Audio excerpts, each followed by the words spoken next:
فهم الله من قرأ الفاتحة. بسم الله الرحمن الرحيم. الحمد لله إياك نعبد غير المغضوب عليهم ولا الضالين. اللهم صل على محمد وعلى ما شاء الله لا حول ولا قوة إلا بالله العلي العظيم. أعوذ بالله من الشيطان اللعين الرجيم. بسم الله الرحمن الرحيم. الحمد لله رب العالمين والصلاة والسلام على أشرف الأنبياء والمرسلين ورحمة للعالمين بالقاسم محمد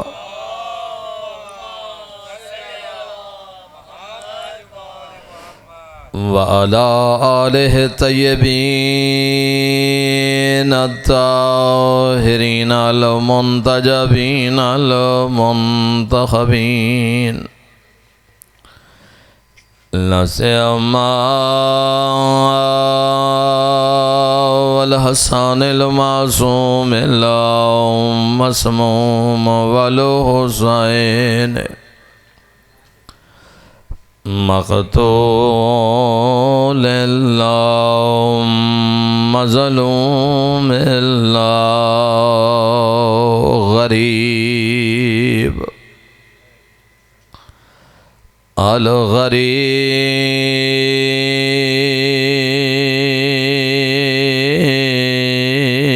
الغريب شهيد كربلاء بلا جرم ولا خطا الذي قال في وقت وحدته وحين غربته يا حال من ناصر ينصرنا حال من مغيث يغيثنا وحال من ذاب يذب أنا حرام رسول الله الذي قال في وقت وداعه من الخيام يا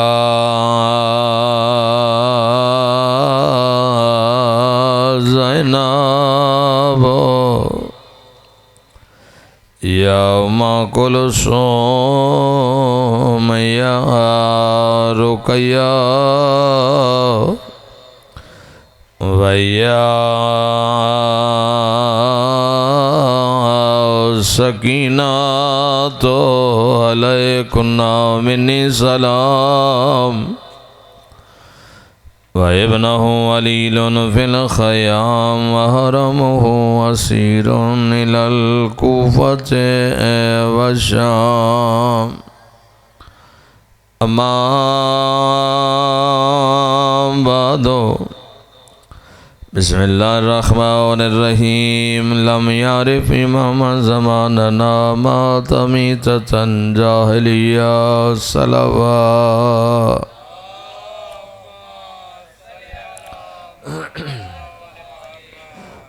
بار دیگر بلندر صلوات پڑھیں.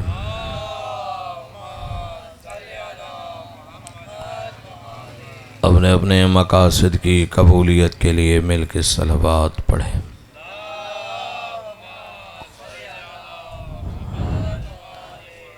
اپنے اپنے مرحومین اور جملہ مومنین مرحومین کے بلندیے درجات کے لیے بلند آواز سے درود پڑھیں۔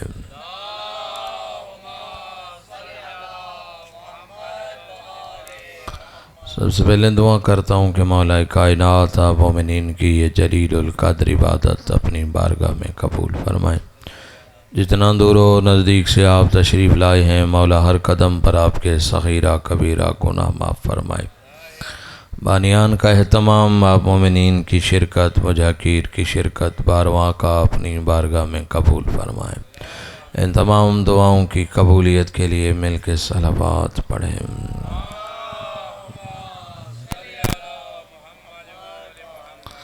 اذان گرامی قدر ظاہر ہے چونکہ وقت کافی ہے اور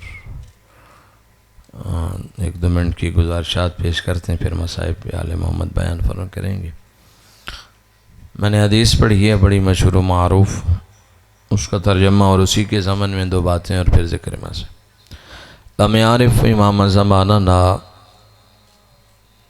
سرکار فرماتے ہیں جس نے اپنے زمانے کے امام کو نہ پہچانا، جس نے اپنے زمانے کے امام کی معرفت حاصل نہ کی اور موت آ گئی، مر گیا، ماتا میتتاً جاہلیہ، وہ جاہلیت کی موت مرا ہے۔ جہالت نہیں کہا، جاہلیت کہا ہے۔ جہالت اور چیز ہوتی ہے، جاہلیت اور چیز ہوتی ہے۔ جہالت کہتے ہیں نہ جاننے کو، کوئی چیز بندہ نہیں جانتا اس سے جاہل ہے، اسے جہالت کہتے ہیں۔ لیکن جاہلیت کے معنی کچھ اور ہیں۔ جاہلیت کا معنی ہے جان بوجھ کے نہ جاننا، یعنی ذرائع ہونے کے باوجود بھی جاننا چاہتا ہی نہیں ہے۔ امام معصوم فرماتے ہیں جس نے اپنے زمانے کے امام کو نہ پہچانا اور پھر موت آ گئی تو وہ یہ سمجھے کہ جیسے وہ اس زمانہ جاہلیت میں مرا ہے۔ وہ زمانہ جو جاہلیت کا زمانہ تھا، وہ زمانہ جو ابو جہل و ابو لہب کا زمانہ تھا، اس دور میں وہ مرا ہے جس نے اپنے زمانے کے امام کو نہ پہچانا۔ معرفت کا لم یعرف کہا ہے، ماننا نہیں کہا، جاننا نہیں کہا، بلکہ معرفت کہا۔ معرفت حاصل نہ کی۔ معرفت اور ہوتی ہے، جاننا یا ماننا اور ہوتا ہے۔ ماننے میں اور پہچاننے میں بڑا فرق ہے۔ ماننا کیا ہوتا ہے، جاننا کیا ہوتا ہے۔ ماننا وہ ہے، میرے مولا علی کو وہ لوگ مانتے ہیں جو خدا کو نہیں مانتے۔ بھائی ہندو مانتا ہے، کلمہ نہیں پڑھتا، وہ مسلمان تو نہیں ہے، لیکن میرے مولا علی کو مانتا ہے، ہندو ہو کے بھی مانتا ہے، تو کیا اس کا یہ ماننا اسے فائدہ دے گا؟ نہیں دے گا۔ مانتا ہے مگر فائدہ نہیں ہوگا۔ کیوں نہیں ہوگا؟ اس لیے کہ اسے علی کی ذات سے تو پیار ہے، علی کی بات سے پیار نہیں ہے۔ علی کی ذات سے محبت کرنا کافی نہیں، علی کی بات سے محبت کرنا ضروری ہے۔ وہ ہندو علی کی ذات سے محبت کرتا ہے، ذات سے محبت ہے اسے، لیکن بات سے محبت نہیں کرتا کہ علی توحید کا کتنا بڑا پرستار ہے، علی اللہ کو کتنا چاہتا ہے، علی کی نظر میں خدا کا کیا مقام ہے۔ چونکہ بات کو نہیں مانتا، ذات سے محبت کرتا ہے تو کوئی فائدہ نہیں۔ تو ماننا کافی نہیں ہے، بلکہ معرفت حاصل کرنا ضروری ہے۔ سلمان و ابو ذر و مقداد علی کو نہیں مانتے بلکہ علی کی ذات کو مانتے ہیں، یعنی صرف علی کی بات کو مانتے ہیں، صرف علی سے محبت نہیں ہے، علی کے قول سے بھی محبت ہے، علی کے فعل سے بھی محبت ہے، یعنی مکمل علی پہ سے محبت ہے۔ ایسا نہیں ہے کچھ چیزیں لے لیں جو پسند کی ہے اور جو چیزیں چھوڑ دیں جو ناپسند ہے۔ علی کی محبت اس دسترخوان کا نام نہیں جس پہ پسند کی چیز اٹھا لی جائے اور ناپسند کی چیز کو چھوڑ دیا جائے۔ نہیں، علی کی محبت ہے تو پھر پسند بھی اپنانی ہوگی، ناپسند بھی اپنانی ہوگی۔ جو آج جس سے آپ پسند کرتے ہیں وہ بھی لینا پڑے گا، جسے آپ ناپسند کرتے ہیں وہ بھی لینا پڑے گا۔ لیکن یہ دسترخوان کا نام نہیں ہے علی کی ولایت، بلکہ علی کی ولایت ایک عقیدے کا نام ہے، ایک محبت کا نام ہے۔ تو معرفت ضروری ہے۔ سلمان و ابو ذر و مقداد معرفت والے شیعہ ہیں۔ پیغمبر اسلام خطبہ ارشاد فرما رہے تھے، سرکار نے ارشاد فرمایا، میرے صحابہ کرام آپ میں سے کون ہے جو ساری رات جاگ کے عبادت کرتا ہو؟ جناب سلمان کھڑے ہو گئے۔ سرکار نے فرمایا، اللہ کے نبی میں پوری رات جاگ کی عبادت کرتا ہوں، میں سوتا ہی نہیں ہوں، ساری رات عبادت کرتا ہوں۔ سرکار نے فرمایا، اچھا یہ بتاؤ میرے صحابہ کرام تم میں سے کون ہے جو پورا سال روزے سے رہتا ہو؟ جناب سلمان کھڑے ہو گئے، سرکار میں پورا سال روزہ رکھتا ہوں۔ سرکار نے فرمایا، میرے صحابہ کرام یہ بتاؤ تم میں سے کون ہے جو روزانہ ختم قرآن کرتا ہو؟ جناب سلمان کھڑے ہو گئے۔ تین باتیں میری نبی نے کی اور تینوں میں جناب سلمان کھڑے ہوئے، جی میں ختم قرآن کرتا ہوں روزانہ میں ہر رات میں جاگ کے عبادت کرتا ہوں، روزانہ ختم قرآن بھی کرتا ہوں اور پورا سال میں روزے سے رہتا ہوں۔ جب جناب سلمان نے یہ کہا تو صحابہ کرام کھڑے ہو گئے، انہوں نے کہا، اللہ کے نبی یہ اجمی ہے، ہم عربوں پہ سبقت لینا چاہتا ہے، یہ کہتے ہیں میں پورا سال روزے سے ہوتا ہوں، یہ تو ہمارے ساتھ کھجوریں کھا رہے ہوتے ہیں باغ میں، یہ کہہ رہے ہیں میں روزانہ ختم قرآن کرتا ہوں، ہم نے تو کبھی پڑھتے ہوئے نہیں دیکھا اسے، اور یہ کہہ رہے ہیں کہ میں ساری رات جاگ کے عبادت کرتا ہوں، یہ تو ہمارے ساتھ سو رہے ہوتے ہیں۔ گویا نعوذ باللہ سلمان غلط کہہ رہے ہیں، جھوٹ بول رہے ہیں ہم سے سبقت لینے کے لیے، نعوذ باللہ۔ سرکار پیغمبر اسلام نے فرمایا، تم سلمان کو نہیں سمجھ سکتے ہو، تمہاری سمجھ میں سلمان نہیں آتا تو مجھے کہنے دیجئے جن بیچاروں کی سمجھ میں سلمان نہ آئے، مولا سلمان کیا آئیں گے؟ توجہ فرمائے گا، مولا آپ کو سلامت۔ جن کی سمجھ میں سلمان نہیں آتا، مولا سلمان ان کی سمجھ میں کہاں آئے گا؟ دیکھ کر کہتے ہیں، اللہ کے نبی سلمان سے پوچھئے انہوں نے ایسا کیوں کہا ہے؟ اللہ کے نبی نے سلمان کو بلایا، سلمان یہ پوچھنا چاہ رہے ہیں، تم کہہ رہے ہو پوری رات میں جاگ کی عبادت کرتا ہوں، تو یہ کہہ رہے ہیں ہمارے ساتھ سو رہے ہوتے ہیں۔ اللہ کے نبی سرکار سلمان فرماتے ہیں، اللہ کے نبی آپ نے تو خطبے میں ارشاد فرمایا تھا، جو بندہ رات کو باوضو ہو کے بستر پہ سو جائے، اللہ اس کی جگہ ایک فرشتے کی ڈیوٹی لگاتا ہے، فرشتہ عبادت کرتا رہتا ہے، بندہ سوتا رہتا ہے، فرشتے کی عبادت کا ثواب سونے والے کے نامہ اعمال میں لکھ دیا جاتا ہے۔ سرکار جب سے آپ نے خطبہ دیا ہے، کوئی رات ایسی نہیں جس رات سلمان بغیر وضو کے سو جائے۔ صلوات پڑھیے گا مل کے بابا سے بابا۔ کتنی بڑی عظیم عبادت ہے، منہ ہاتھ اپنا دھونا ہے، ثواب اللہ نے دینا ہے۔ رات کو بندہ ویسے بھی بستر کی طرف جانا چاہے تو منہ ہاتھ دھو لیتا ہے۔ بھائی کراچی ہے نا، بائک پہ موٹر سائیکل پہ سفر کریں، پیدل سفر کریں، مٹی اتنی ہے، خاکہ اتنا ہے، بندہ جب بھی بستر پہ سونے جائے گا منہ تو ویسے ہی دھوتا ہے، لیکن عام دھونے میں اور ترتیب سے دھونے میں فرق ہے۔ بس نیت کر کے ترتیب سے دھو کے سو جائے گا، خود سوتا رہے گا، فرشتہ عبادت کرتا رہے گا۔ کتنا مفت کی عبادت ہے، کوشش کیجئے گا آج کے بعد یہ عبادت نہ چھوٹے کہ روزانہ جب بھی بستر پہ سوئیں باوضو ہو کے سوئیں۔ ایک تو فرشتہ عبادت کرے گا اور اس کا ثواب پہنچے گا، دوسرا زندگی کا پتہ نہیں، اگر موت آ گئی تو محشر والے دن باوضو اٹھایا جائے گا۔ صلوات پڑھیے گا مل کے بآواز بالا۔ آپ سلامت رہیں عزیزان محترم۔ پہلی بات ساری رات جاگ کی عبادت، دوسری بات کہ پورا سال روزے سے رہتا ہوں۔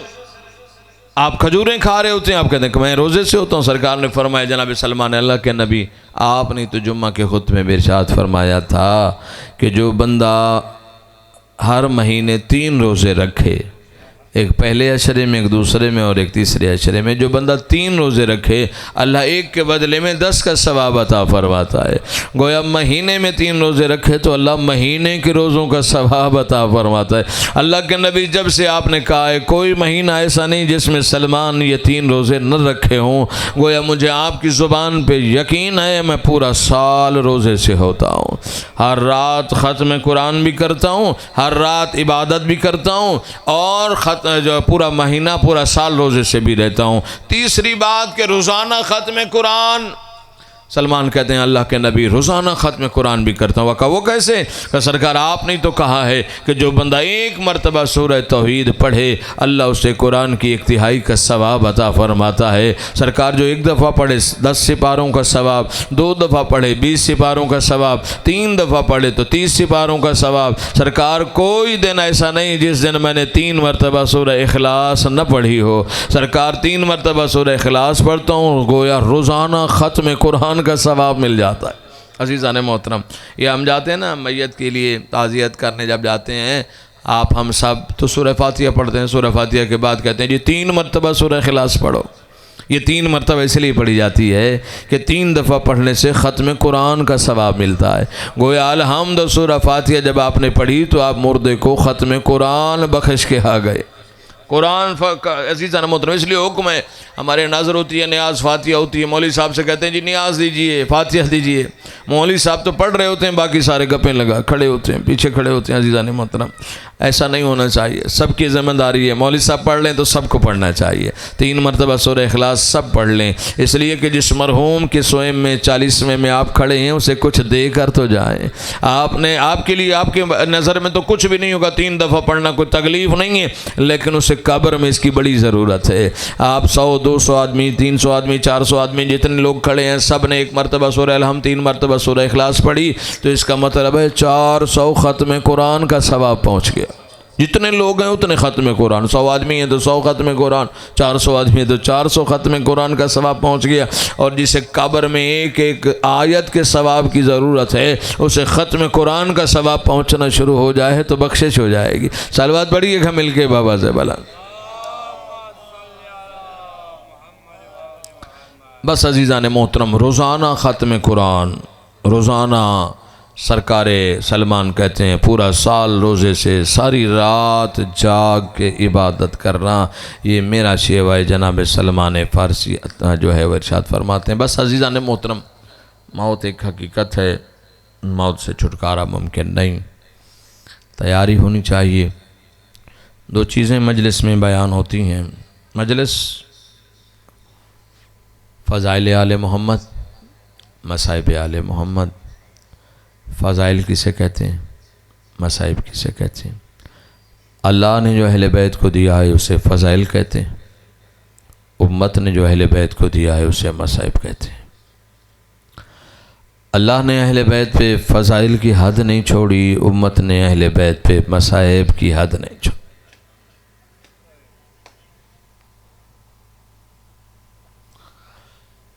آج کا دن 13 صفر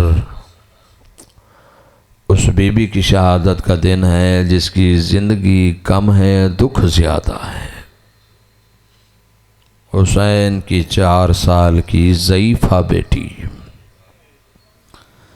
دنیا میں آپ نے کوئی ایسی بچی دیکھی ہے جس کی عمر تو ہو 4 سال مگر سر کے بال سفید ہو گئے ہو؟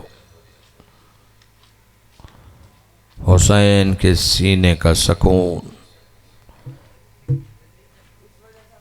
سید سجاد سے پوچھا تھا منحال، ایک منحال ہے ایک منظر ہے، دونوں اس نے سوال کیے مولا سے۔ پہلے منحال کا سوال سناتا ہوں۔ منحال نے سوال کیا مولا شہادت آپ کی میراث ہے، مولا آپ اتنا کیوں روتے ہیں؟ تو مولا نے فرمایا منحال شہادت میراث ہے، کیا ماؤں بہنوں کا ننگے سر بازار آنا یہ بھی ہماری میراث؟ مولا فرماتے ہیں منحال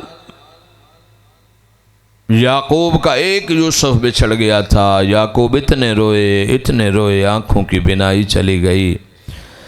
منحال میرا ایک یوسف نہیں 18 فخر یوسف میری آنکھوں کے سامنے ذبح ہو گئے۔ مولا آپ کا گریہ قبول فرمائے۔ پھر منظر آیا امام کے سامنے، یہ منحال ہے۔ منظر مولا کے پاس آیا، مولا آج میں آپ سے ایک سوال کرتا ہوں، مولا مجھے خالی نہ لوٹانا، مولا آپ نے ہمیشہ ہمیں کربلا کا حال بھی سنایا ہے، شام کا حال بھی سنایا ہے، مولا کبھی راستے کے بارے میں نہیں بتایا، راستے میں آپ کو سب سے زیادہ تکلیف کہاں ہوئی ہے؟ مولا فرماتے ہیں منظر کیا پوچھتے ہو؟ میں نے اس لیے نہیں بتایا کہ بشر سے برداشت نہیں ہو سکتا جو ہم پہ مصائب گزرے ہیں۔ مولا فرماتے ہیں منظر سنو، کربلا سے لے کر شام تک مسلمانوں نے 1600 میل کے سفر میں کبھی بھی ہمیں سائے پہ نہیں بیٹھنے دیا ہے۔ جہاں قافلہ رکتا تھا خود سائے پہ بیٹھ جاتے تھے، ہمیں دھوپ پہ بیٹھاتے تھے، خود ٹھنڈا پانی پیتے تھے، ہمارے بچے پیاسے ہوتے تھے۔ امام فرماتے منظر وہ دن مجھے نہیں بھولتا، ایک دن ہم دھوپ پہ بیٹھے تھے، مسلمان سائے پہ ٹھنڈا پانی پی رہے تھے، میری چھوٹی بہن سکینہ میرے پاس آئی ہیں، کہتی ہے سجاد کافی دیر ہو گئی ہم دھوپ پہ بیٹھے ہیں، تیرے زنجیر بھی گرم ہو گئے ہیں، سجاد آج گرمی اتنا زیادہ ہے برداشت نہیں ہو رہی، سجاد اجازت ہو تو تھوڑی دیر سائے پہ بیٹھ جاؤں۔ امام فرماتے ہیں منظر میں نے سکینہ سے کہا جاؤ سکینہ اگر مسلمان بیٹھنے دیتے ہیں تو بیٹھ جاؤ۔ منظر میری بہن سکینہ جا کے بیٹھی تھی، یا شمر ملعون تازیانہ لے کر آ گیا، میری معصومہ بہن کے پشت پہ تازیانے مار کے کہتے ہیں سکینہ کس کی اجازت سے بیٹھی ہو، کس کی اجازت سے سائے پہ بیٹھی ہو؟ امام فرماتے ہیں منظر میں دیکھ رہا تھا ظالم تازیانے مار رہا تھا۔ امام فرماتے ہیں منظر میں کتنا مجبور تھا کہ میں اپنی بہن کو چھڑا بھی نہیں سکتا تھا۔ اجرکم من اللہ، مولا آپ کا پرسہ قبول فرمائے، گریہ قبول فرمائے۔ شیعہ سنی بھائیوں، مشکل تھا بازار، مشکل تھا دربار۔ جب دربار میں پہنچے نا، آل محمد قیدی، ایک رسی میں 18 قیدی، حاکم شام تخت پہ بیٹھا ہے، پردہ دار بیبیاں گلے میں رسیاں، ایک دوسرے کی پشت کا سایہ بنا کے کھڑی ہیں۔ یا ظالم تخت پہ بیٹھتے سپاہی سے کہتا ہے یہ بتاؤ، میں نے سنا ہے کہ حسین کی ایک بیٹی تھی جو اپنے بابا سے بڑا پیار کرتی تھی۔ سپاہی سے کہتے ہیں یہ بتاؤ وہ بچی مر گئی ہے یا زندہ ہے؟ سپاہی کہتے ہیں امیر مارا تو ہم نے بہت ہے لیکن بچی زندہ ہے۔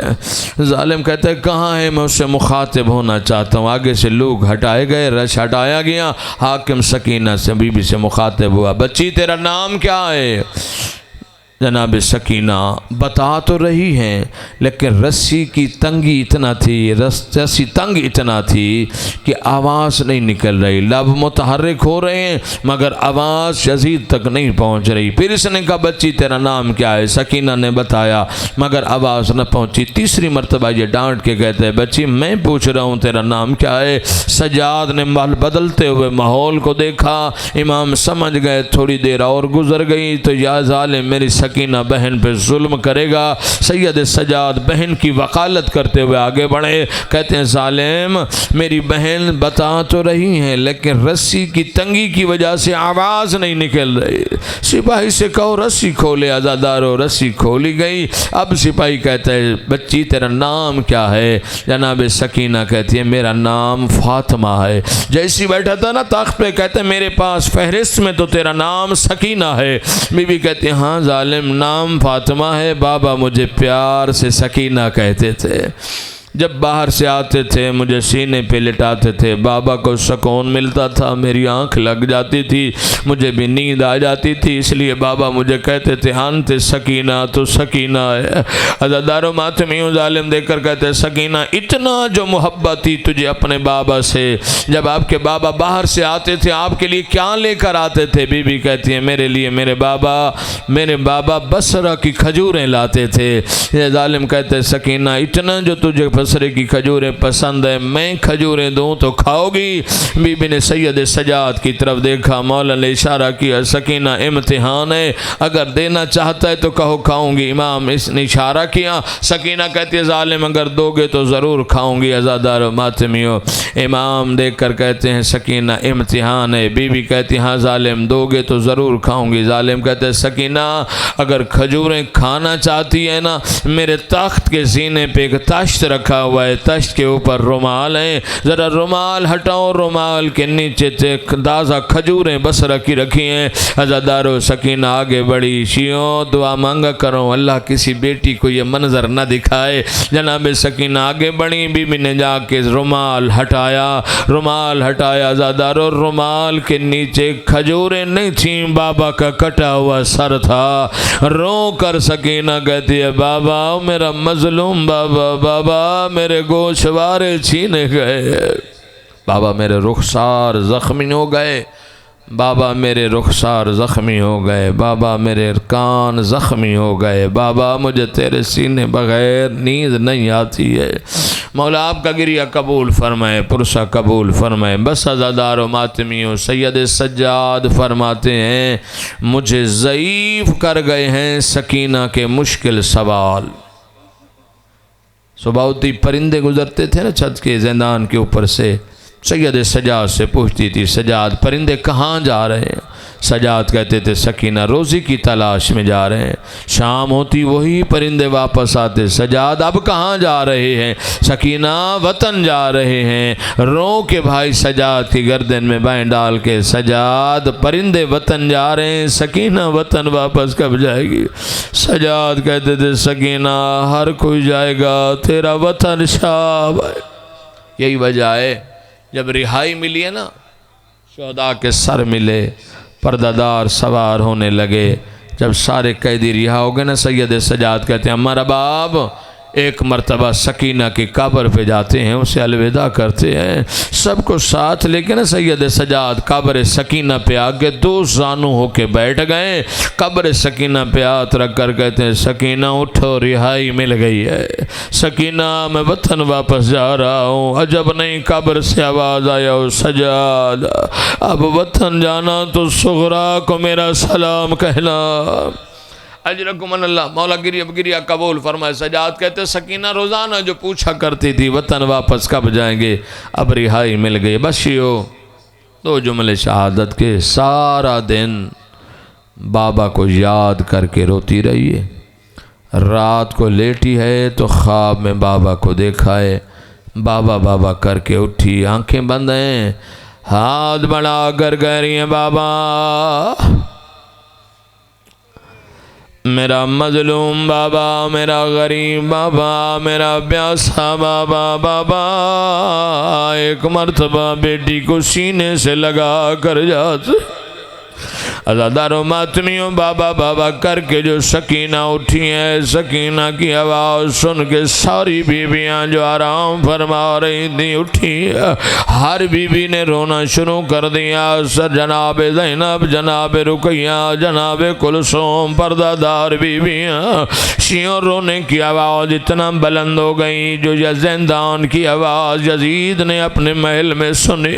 سپاہی کو بلا کر کہتا ہے کیوں رو رہے ہیں قیدی؟ سپاہی کہتے ہیں بچی نے بابا کو خواب میں دیکھا ہے، بچی روئی ہے تو سب رو رہے ہیں۔ ظالم کہتا ہے کیسے خاموش ہوگی بچی؟ آگزار سپاہی کہتے ہیں بابا کا سر مل جائے تو خاموش ہو جائے گی۔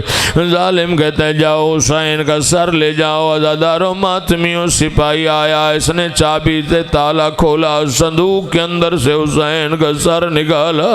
مولا آپ کا پرسہ قبول فرمائے، سر نکالا، اس انداز میں ظالم لے کر زندان کے دروازے پر آیا۔ جب سید سجاد نے دیکھا ہے میرے امام کی چیخیں بلند ہو گئیں، رو کر کہتے ہیں ظالم اگر تجھے سر اٹھانا نہیں آتا تھا مجھے بلا لیا ہوتا، ایسے لے کے نہ آتا۔ میرے بابا کے بال نفیس ہیں، میری دادی زہرا کنگیاں کرایا کرتی تھی۔ اجرکم اللہ۔ دادار ماتمیوں امام نے سر لیا بابا کا، سینے سے لگایا، چند قدم چلے، کہتے ہیں بابا آنکھیں بند نہ کر بابا، آنکھیں کھول، دیکھ میری داڑھی سفید ہو گئی ہے بابا، میں 22 سال کا ضعیف ہو گیا ہوں بابا، کربلا بڑی آسان تھی، شام بڑی مشکل ہے بابا، بڑے خوش نصیب ہو، ایک مرتبہ ذبح ہو گئے ہو، میں ہر موڑ پہ ذبح ہو رہا ہوں، ہر کوئی کہتا ہے مارو مارو باغی آ گئے۔ اجرکم من اللہ دادار و ماتمیوں والا پرسہ قبول فرمائے. پھر جناب زینب حسین کا سر لیا سینے سے لگایا بوسہ دیا. حسین تیری نسل بچ گئی ہے, میری نسل ختم ہو گئی ہے. حسین تیرا سجاد بچ گیا, باقر بچ گیا. حسین مجھے ماں کہنے والا کوئی نہیں رہ گیا. مولا آپ کا پرسہ قبول فرمائے. آخر میں آئی ہیں جناب سکینہ, کہتی ہے پھپھی اماں مجھے دو میرے بابا کا سر, مجھے بابا سے باتیں کرنی ہیں. سر لے کے زندان کے کونے میں چلی گئی, خاک پہ بیٹھ گئی ہیں. بابا کا سر گود میں ہے. بچی کہتی ہیں بابا, اللہ جانے یہ جملہ کون محسوس کرے گا. کہتی ہیں بابا وقت کی بات ہے بابا, کبھی میں آپ کے سینے پہ سوتی تھی, آج آپ کا سینہ نہیں ہے بابا, میں لیٹ جاتی ہوں, آپ میرے سینے پہ سو جائیے. بابا آپ کا سینہ جب ہوتا تھا اس وقت مدینہ تھا, یہ شام ہے. عزادار و ماتمیوں بچی نے بستر تلاش نہیں کیا, کربلا کی ریت پہ, زندان کی ریت پہ لیٹ گئی ہیں. بابا کا سر سینے پہ رکھ کر کہہ رہی ہیں بابا میرا مظلوم بابا, میرا غریب بابا, میرا پیاسا بابا. عزادار و ماتمیوں بچیوں کو باپ سے بڑا پیار ہوتا ہے. دعا مانگا کرو اللہ ساتھ بیٹے دے, ایک بیٹی ضرور دے. بیٹے جائیداد کے وارث ہوتے ہیں, بیٹی میت کی وارث ہوتی ہے. وہ میت اچھی نہیں لگتی جس میت پہ رونے والی بیٹی نہ ہو. عزادار و ماتمیوں جناب سکینہ بابا کا سر سینے پہ رکھ کے رو رہی ہے. میں فطرت کا قانون بتانا چاہتا ہوں, بچی کو اگر گھر میں کوئی مارے, گھر میں بابا موجود نہ ہو, بابا پہ اعتبار اتنا ہوتا ہے. بچی کہتی ہے میں بابا کو ضرور بتاؤں گی. سارا دن شیعہ انتظار کرتی ہیں, جب شام کو بابا آئے بابا کے پاس چلی جاتی ہے, گود میں بیٹھ جاتی ہے. کہتی ہے بابا آپ نہیں تھے, مجھے گھر میں بھائی نے مارا تھا, مجھے ماں نے مارا تھا. شیعہ مدت کے بعد سکینہ کو بابا ملا ہے. کہتی ہے بابا آپ نہیں تھے, مجھے جمر تماج مرد رہے. بابا میرے رخسار زخمی ہو گئے, بابا میرے گوشوارے چھینے گئے. شرم کر کے نہیں غریبن کے رویا کرو, چھوٹی اولاد والو. اس کے بعد سکینہ کی کوئی آواز نہیں آئی. سجاد کی آواز ہے اماں میری بہن مر گئی ہے, اماں میرے زنجیر ٹھنڈے کرنے والی مر گئی ہے, اماں میرے سفر کی ساتھی مر گئی ہے, اماں میرے کانٹے نکالنے والی مر گئی ہے. مولا آپ کا پرسہ قبول فرمائے. بیمار امام نے کڑیوں والے ہاتھوں پہ سکینہ کا لاشا اٹھایا, پانی منگایا گیا. شام والی بی بی نے غسل دیا. غسل دینے کے دوران کافی تاخیر ہو گئی, کافی جب دیر ہوئی ہے. سجاد کہتے ہیں اماں چھوٹی سی بچی ہے, غسل دینے میں اتنی دیر. رو کر کہتی ہے سجاد شریعت کا مسئلہ ہے کہ جب غسل دیا جائے جسم کا کوئی سا خشک نہ رہ جائے. سجاد میں پانی لے کے سکینہ کے چہرے پہ ڈال دیو, میت کانپ جاتی ہے. کہتی ہے ماں میرے چہرے پہ پانی نہ ڈالا, میں پیاسے باپ کی بیٹی ہوں. اماں میرا بابا پیاسا مارا گیا. اجرکم اللہ. بس آخری جملہ زندگی کا نہیں بتا دار و ماتمیوں, اللہ جانے کیسے حالات بنے. سجاد نے سکینہ کو دفن کیا. صلاح الدین ایوبی کے زمانے میں ایک نہر گزاری گئی, پانی سکینہ کی قبر میں آیا. بی بی ایک عالم دین کے خواب, عالم دین کی بیٹی کے خواب میں آئی کہ اپنے بابا سے کہو میری قبر تبدیل کرے, میری قبر میں پانی آ گیا ہے, میں پیاسے باپ کی بیٹی ہوں. عزادار و ماتمیوں عالم دین کی 3 بیٹیاں تھیں. مسلسل اگلے دن 3 دن بچیوں کے خواب میں آئی. اب بہنیں کہتی ہیں ہم پریشان ہو گئیں, ایک دفعہ خواب, 2 دفعہ, تیسرے دفعہ اب خیر نہیں ہے۔ اپنے بابا سے ذکر کیا، حسین کی بیٹی ہمارے خواب میں آتی ہے، عالم دین، بہت بڑے عالم دین، انہوں نے چند بیویوں کا اہتمام کیا، وہ بیویاں آئیں جو نماز شب پڑھا کرتی تھی، پاک بیویوں کو لے کر آئے، پردے کا انتظام کیا گیا، قبر کھودی گئی، شیعوں عورتیں قبر کے اندر اتریں، جب اندر کا منظر دیکھا عورتیں غش کھا کے گر گئیں، بے ہوش ہو گئی۔ عزادار ماتمیوں، جب غیث واقع ہوا، پوچھا گیا تم نے کیا دیکھا ہے؟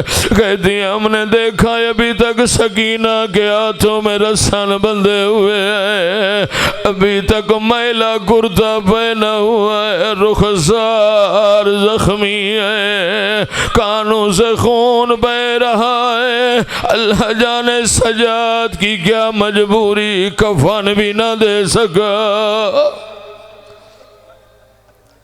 لعنت اللہ علی القوم الظالمین، سیعلم الذین ظلموا من ينقلب ماتم حسین۔